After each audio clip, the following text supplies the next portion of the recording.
Call of Duty is a game of variety. Guns, weapons, attachments, tons of stuff to use. But with all those options at your fingertips, it's inevitable some of these options are going to feel pointless. We've all used guns in Call of Duty games that just make us think, why did they put this in the game? Welcome to the channel, everybody. Jimmy or Chaos, and today we focus on just that point. We are going to go over the 10 most pointless guns ever put in Call of Duty multiplayer. You let me know what you think is the most pointless Call of Duty gun. Guess number 1 if you can. Drop a like. Make sure you're subscribed. And at number 10, the FN FAL in Black Ops. Now, the original Black Ops had some pretty interesting takes on the FAL. Semi-auto, of course. Super underrated firing sound, but it was also one of the least popular guns in the game despite having some good stats. It almost always killed with 2 shots. Pretty manageable recoil, so why didn't people use it? Well, the simple answer is it was unlocked late in the progression. It was unlocked way after you got your hands on the M14, which was basically just a better version of the FAL. The M14 was also a semi-auto rifle, almost always killed in 2 shots, but it had better handling speeds, more predictable recoil patterns, and it was unlocked way earlier in your progression. So it's not that the FAL was bad, it was just overshadowed by the M14 due to the factors that we talked about. So even though it was a good gun, it was widely seen as pointless because of the M14. And speaking of the M14, ultimate segue into number 9, the M14 in COD 4. Now, the M14 may have overshadowed the FAL in the original Black Ops, but the COD 4 version of it was the definition of pointless. Semi-auto assault rifle, unlocked at level 46, would usually kill with 2 shots, but the iron sights were atrocious, and it had some really hefty recoil. But what really made the M14 pointless was the fact that way earlier in the progression, you would get your hands on the G3, which was one of the best semi-auto rifles in COD history. The G3 had no recoil, super clean iron sights, would almost always kill with 2 bullets, so why would you ever use the M14? You wouldn't. To this day, I'm not sure why IW made the M14 such a late unlock, because it's worse than the G3 in literally every way. And it made it entirely irrelevant. It did. It's a gun that has no reason to exist since the G3 is in the game, and if you ask me, that's deserving of a spot on the most pointless guns in COD history. Seriously, nobody was running the M14 in COD 4 or Modern Warfare Remastered. If you say you were, you're not telling the truth. At number 8, the Scorpion in COD 4. Now, it's weird. It's a weird case because, on one hand, I can see what Infinity Ward was going for. On the other hand, they didn't fully commit to making the Scorpion really good as its intended role was supposed to be, and that resulted in it being one of the least used guns in the entire game. It did have a solid fire rate. It had moderate damage. It was paired with no recoil. It made it accurate. And I know a lot of you know the classic Call of Duty type, low recoil, moderate damage SMG, like the Type 100 in COD World War II, or maybe even the Razorback in Black Ops 3. And that type started here with the COD 4 Scorpion. But the problem is, it had drawbacks that made it basically impossible to use in its intended role. The reload animation took forever. It couldn't be reload canceled.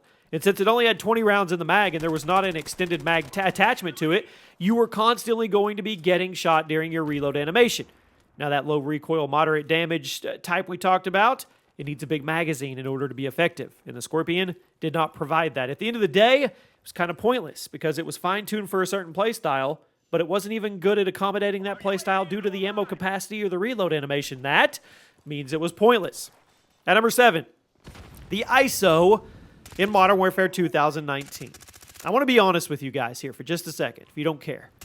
I was making this list, and I remembered this gun existed, and I remembered what it looked like, and I remembered that it was basically a worse version of the MP5, but I could not remember what the heck it was called.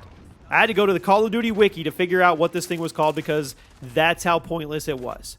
The ISO was added to the game in Season 5 of Modern Warfare's life cycle. It was clearly meant to be the competitor to the MP5, but the entire community basically agreed unanimously it was worse in every way. Yes, time to kill was more or less the same, and the handling speeds were basically the same, but everything else was bad. The iron sights, obstructive. The recoil wasn't better. The default magazine was smaller, and overall, there really was no reason or anything about the ISO that made it worth using over the MP5. Now, I respect Infinity Ward for trying to introduce a gun that could get the MP5 sweatlords to use something else, but the ISO wasn't it. It wasn't the proper alternative. It was a good gun, but it wasn't going to beat the MP5. And once you used it for a few games, you set it back down and you never thought about it again. At number 6, the AUG in Modern Warfare 2019. Speaking of 2019 SMGs, the starting SMG got a lot of negative attention because it was basically the perfect example of what I mean when I say a pointless gun. The AUG was meant to be this super versatile gun with a ton of attachments that could change the way it functioned. The base version of the gun, pretty underwhelming, but the different attachments, you could turn it into an AR, you could turn it into an aggressive close-range SMG, stealth weapon, all kinds of stuff. It was a chameleon. Infinity Ward clearly intended the AUG to be the device that showed the possibilities of the gunsmith system, but none of that mattered at the end of the day because it wasn't really good at filling any of the roles. Yes, you could turn the AUG into an assault rifle, but it wasn't a good assault rifle. Sure, you could kit the AUG for close range, but it wasn't good. That's the problem. It was kind of pointless once you played around with it. It was bad by default. There wasn't any combination of attachments that made it better. It was a pointless gun. It was a cool gun on paper, but not in practice. And now I know there's going to be those AUG stands that come in and be like, you just didn't know how to build it out in the gunsmith, Jimmy. And yet, speaking of those people, now we arrive at the top 5. The Cheekum CQB and Black Ops 2 look. I love Black Ops 2. I've said many times it's the best Call of Duty multiplayer to date. I've also said it has the best gun balance of any COD multiplayer to date. But you know what? I'm just going to say it. The Cheekum submachine gun was pointless. Burst SMG, very fast theoretical time to kill, pretty decent size default mag, but nobody used it. Well, I know a couple of you did, but most of you didn't. And you know why? Because that theoretical time to kill was almost identical to the Scorpion Evo, which was fully automatic. So in order to use the Cheekum to its full potential, you had to learn the burst timing, stay on target while pulling the trigger over and over with your fart cannon, and if you did that in time and you got good at it, your reward was a TTK that was no better than the Scorpion, which could be used optimally by just holding down the trigger and spraying. Now, I guess you could say the Cheekum had lower recoil than the Scorpion, but the TTK that fast, does it matter? I know there's some guys and girls and people out there who liked it, and they're going to stand by it, and they're going to be on me in the comments, but it didn't need to exist. You know it, I know it, we all know it. If you wanted a bullet hose SMG, the Evo. There was no logistical reason to put work into getting good with the Cheekum because at the end of the day, the Scorpion was statistically just as good, but way easier to use. At number 4, the M1911 and COD 4. Now, COD 4 had a pretty solid selection of handguns. Each one of them had their own appeal. But the M1911 was one I just couldn't justify using. There was the M9, which was weak but had a huge magazine and no recoil. There was the USP-45, slightly stronger with a smaller mag and higher recoil. Then there was the Deagle, which had the smallest magazine and the highest recoil, but the biggest amount of damage. Then you had the M1911, same small mag as the Desert Eagle, pretty high visual recoil, but the damage was on par with the USP-45, so why would you ever use it? You wouldn't. Why would you use a pistol with high recoil and a small mag but average damage? You wouldn't. Just take the Deagle. Get more bang for your buck. Or not just take the M9 or the USP to give yourself more spam potential. Now, it made sense for the M1911 to be in the game since it's a prominent weapon in real-world warfare, but in terms of the game, no purpose. It was pointless.